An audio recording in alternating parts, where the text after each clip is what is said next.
Growing up, many people develop a fear of dolls, finding them creepy and unsettling.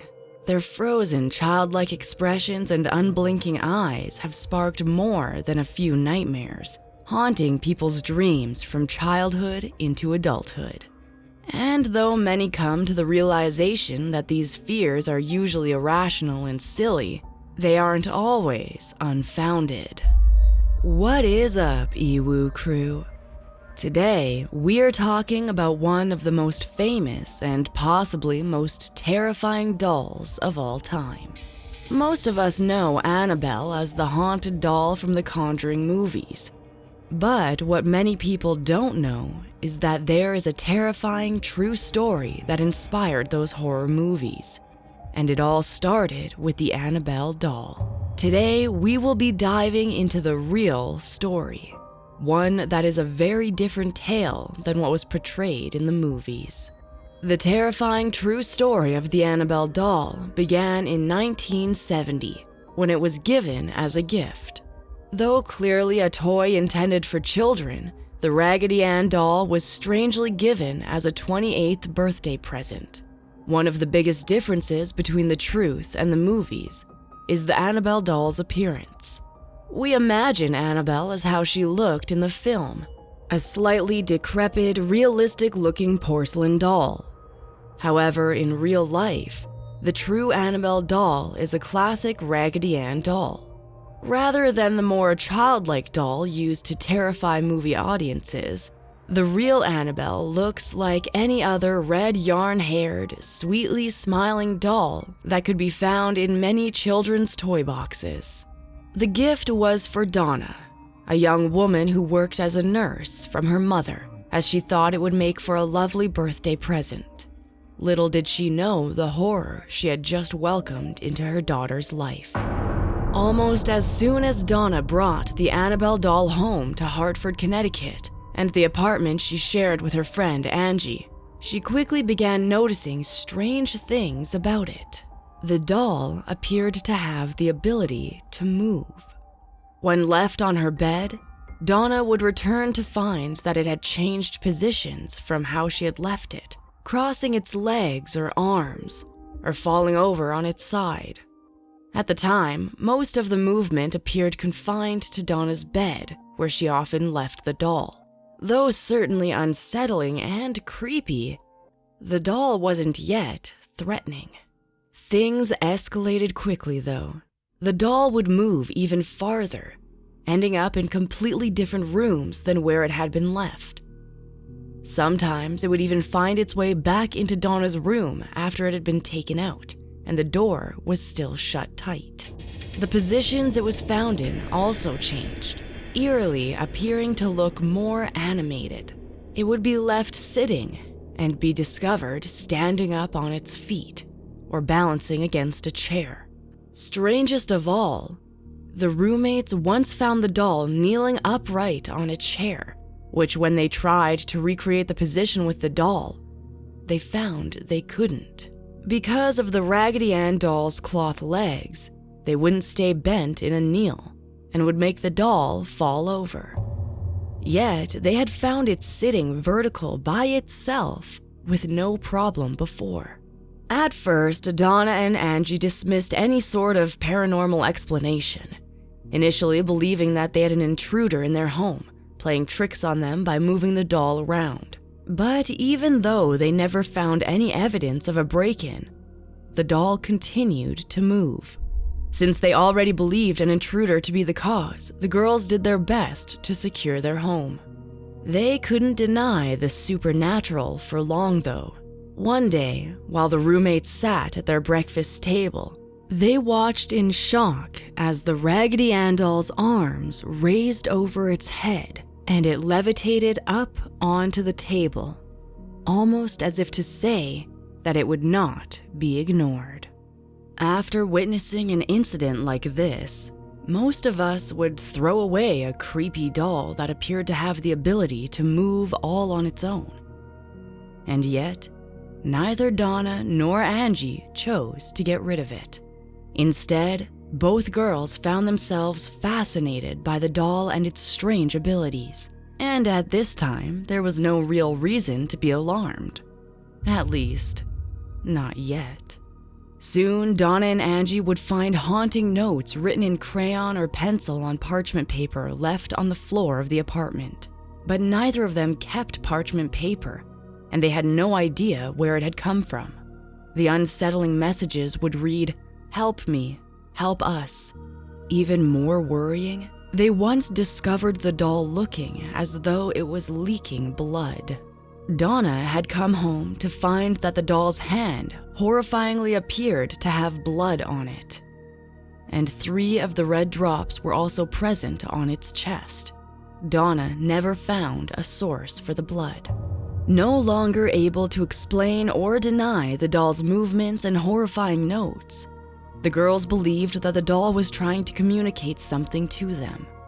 Seeking help, they found a medium to come and hold a seance at the apartment in the hopes to uncover what the doll was trying to tell them. As the medium contacted the spirit, the roommates were told that the doll was possessed by a 6 or 7-year-old girl. There are conflicting reports on what happened to the girl. Some say she had lived and died on the property before the current apartment had been built, and that the girl's body had been found in a field, while others believe she had been killed in a car accident just outside the apartment. Either way, the medium told the roommates, her name is Annabelle, and she's in that doll. The medium then instructed Donna and Angie to welcome the spirit of Annabelle Higgins and give her permission to inhabit the doll, as the spirit felt comfortable being with the girls. Apparently, Annabelle Higgins was seeking a place to stay with the roommates in order to be loved. The girls did as they were told, hoping that by welcoming Annabelle, the more terrifying incidents would end. But to their dismay, they had only just begun. Once the medium left, Donna and Angie began acting as though the doll was a living human being, treating it with kindness and taking care of it. The girls even gave the doll a small metal bracelet, but the spirit inhabiting the doll wasn't satisfied. The doll's true and terrifying nature couldn't be denied after an incident involving Angie's fiancé, Lou. Lou stayed over at the apartment one night, opting to sleep on the couch, where the Annabelle doll was left sitting on the opposite end. He woke to find that the doll had moved to stare at him, just as he started to feel like he was being strangled, though there was no one else in the room. When Angie heard him wake up, they went to check on him, and Lou told her, "I just had the craziest nightmare. I had a dream that the doll there was crawling up my leg and got to my neck and was trying to strangle me to death." Lou reportedly grabbed the doll, still disturbed by the nightmare and the feeling of being choked, and threw Annabelle across the room. As he threw her, he allegedly shouted that the doll, quote, "is nothing more than a Raggedy Ann doll. She can't hurt anybody." Apparently, his actions upset the spirit animating the doll, as Lou was immediately attacked. Much like the scratches left by claws or cuts from a scalpel, Lou found 4 deep wounds slashed across his chest and 3 over his stomach. The cuts were hot, as though they had been burns. The girls and Lou believed it was some sort of spectral attack from Annabelle. Oddly, the deep cuts actually healed remarkably quickly and were totally gone after only 2 days. Lou was once again attacked at a later time. As he and Angie were looking over maps for a road trip they were going to take together, Lou heard a noise from Donna's room, though she wasn't home. When he went to investigate, he found the door closed, but could still hear something moving within. When he opened the door, he turned on the light and found the Annabelle doll laying in the corner on the floor. As he went to investigate further, he got the haunting feeling that someone was standing behind him. Turning, he thought that no one was there, yet suddenly he found himself bent over and struggling to breathe. There are some conflicting stories that say this was actually the moment Lou was given the 7 deep scratches. Either way, with these horrible repeated attacks on Lou, The roommates came to the sickening realization that the spirit of Annabelle Higgins was far more sinister than they expected. Many have since wondered why the spirit only showed its darker nature by attacking Lou, and not either of the girls. This occurrence has been explained by the fact that the spirit may have seen Lou as an intruder into the space, and that when he threw the doll, he offended the spirit, causing it to lash out at him, while the girls had shown it nothing but kindness. Now fearing the malicious doll, the roommates soon sought help from an Episcopal priest named Father Hegan. But after investigating, he concluded there was little he could do to actually help. He then turned to his superior, Father Cook, who told the roommates to contact the Warrens, as they were probably the only people who would know what to do with an aggressive spirit. Ed and Lorraine Warren had already made a name for themselves by the 1970s as paranormal investigators. Hearing about the case, the Warrens expressed a great interest in investigating the Annabelle doll. Once the Warrens arrived, they quickly concluded that the medium had been wrong about the spirit, and that the doll wasn't actually possessed. The medium had fallen for lies by believing that the doll had become possessed by the spirit of a young girl once it entered the apartment. The Warrens instead believed that a much more malevolent spirit was masquerading as a child named Annabelle in order to trick Donna and Angie into welcoming it. The Warrens stated that since the Raggedy Ann had been bought by Donna's mother secondhand at a hobby store, it was haunted and animated by an inhuman spirit the entire time, just waiting for someone to take it home. The inhuman spirit was said to be a devil or demon, seeking more than a place to be loved, but actually a human host to possess. Ed Warren said of the spirit of young Annabelle, "Well, there was such a child, but God does not allow a child's spirit to go into a doll. This was a devil, a demon inside the doll, which was impersonating the spirit of a child." Most frightening of all, the Warrens believed that the malevolent spirit had set its sights on taking Donna's soul and possessing her body. The roommates were apparently lucky, as the Warrens had arrived just in time to save them from the terrible fate of becoming the inhuman spirit's host. The Warrens stated that, had these experiences lasted another 2 or 3 more weeks, the spirit would have completely possessed, if not harmed or killed, one or all of the occupants in the house. After a year of dealing with the haunted Annabelle doll, the grateful roommates were happy to get rid of the harrowing object and hand it over to the Warrens for safekeeping, as the paranormal experts wanted to investigate the haunting further. The Episcopal priest then conducted a 7-page rite exorcism on the apartment at the request of the Warrens, and even blessed both Donna and Angie to keep them safe. The Warrens placed the doll in a bag and put it in the back seat of their car. As they brought the Annabelle doll home with them, Ed reportedly told his wife that the ride would not be easy, and that they should avoid the highway and traffic in case the spirit did anything to try to cause them harm.